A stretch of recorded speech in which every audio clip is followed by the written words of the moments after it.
Hi Asmita, ఎలా ఉన్నావు? ఇప్పటి వరకు బానే ఉన్నాను. మీరు కొట్టకపోతే ఇంకా బాగుంటాను. కొట్టడం ఏంటి? మీరు కోపంగా కనపడితేను మళ్ళీ లాస్ట్ టైం లాగా చెంపలెక్కడ వాయిస్తారోనని. ఈ కోపం నీ మీద కాదు, రామలక్ష్మి మీద.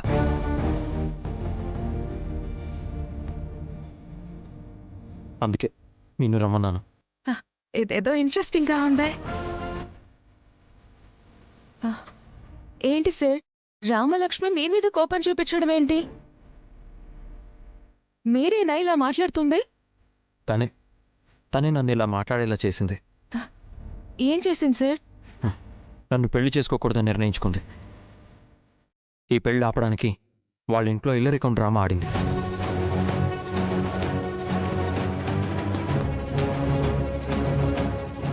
పెళ్లి తర్వాత కూడా రామలక్ష్మి మా కళ్ళ ముందర ఉంటే బాగుంటుందన్నదే మా కోరిక శౌర్య.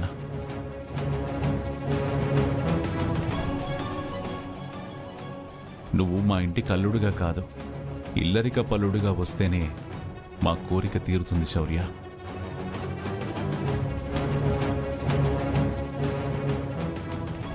ఒప్పుకోకపోతే పెళ్లి జరగదు. ఆహా, మొత్తానికి పెళ్లి క్యాన్సిల్ అయిపోయింది. ఇంత చేసింది తెలుసా నాకు ఆ రామలక్ష్మి?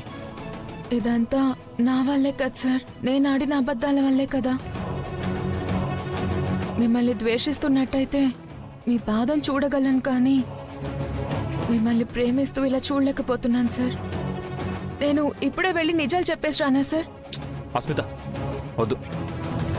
అమ్మయ్యా, వద్దన్నాడు. ఎందుకు సార్? మా పెళ్లి కావాలని నిర్ణయించిన ముహూర్తానికే వాళ్ళ బావ సీనుతో పెళ్లి చేసుకుంటుంది. వాట్? అవును. ఆ విషయం తెలుసుకున్న తర్వాత తన మీదున్న ప్రేమ పూర్తిగా చచ్చిపోయింది అస్మిత. నమ్మకం లేని తన ప్రేమ కన్నా నా మీద నువ్వు చూపించే ప్రేమే గొప్పదనిపించింది.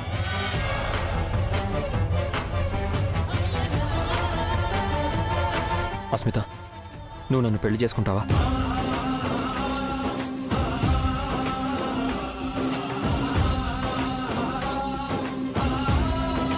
Will you marry me? Sir? అవును అస్మిత. సార్, మీరు అంటుంది నిజమేనా? అవును అస్మిత.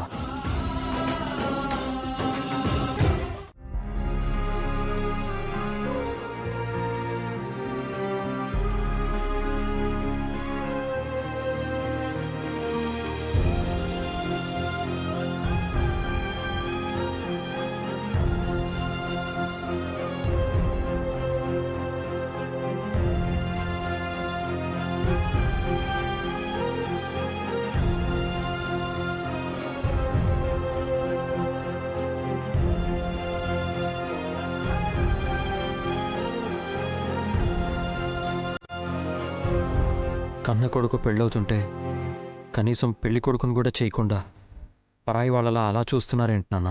చూడ్డం తప్ప వేరే ఏమీ చేయలేని పరిస్థితులు తీసుకొస్తున్నావు శౌర్య. నువ్వు చేసుకోబోయేది రామలక్ష్మి అయితే ఆనందంగా ఆడంబరంగా పెళ్లి కొడుకుని చేసేవాళ్ళు. కానీ ఆ రాక్షసి అస్మితని పెళ్లి చేసుకోవడానికి సిద్ధపడ్డా. నా చేతులతో ఈ పెళ్ళే కాదు, పెళ్లి కొడుకుని కూడా చేయలేవురా.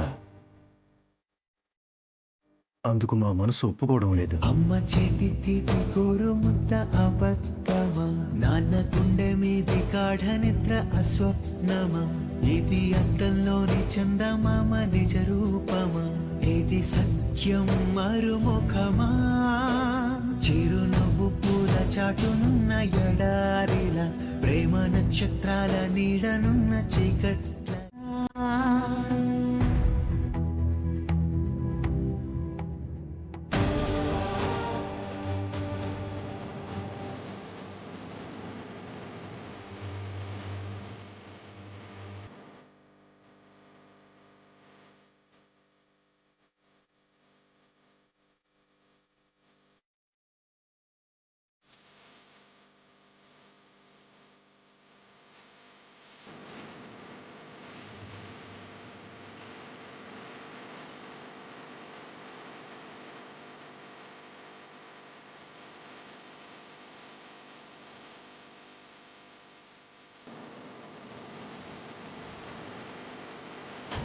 ఇదెలా సాధ్యమవుతుంది అర్జా నీకు?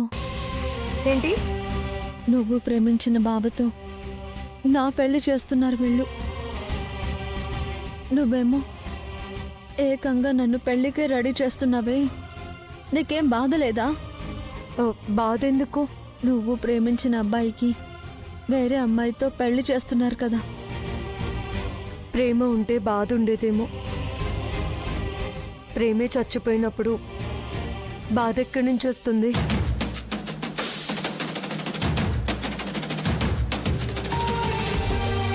అబద్ధంతో నిన్ను నువ్వు మోసం చేసుకోవచ్చు ఆద్య.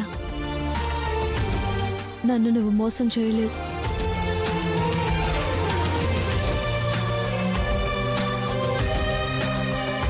నేనేమీ అబద్ధం చెప్పడం లేదు, నిజమే చెప్తున్నాను.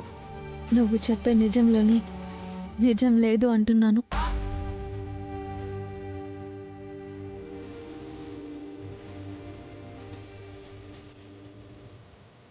నేను ప్రేమించాను ఆద్య. నా మనసు ముక్కలైంది. అంత మాత్రం చేత బాధ లేదని నేను నీలాగే అంటే అది అబద్ధం అవుతుంది.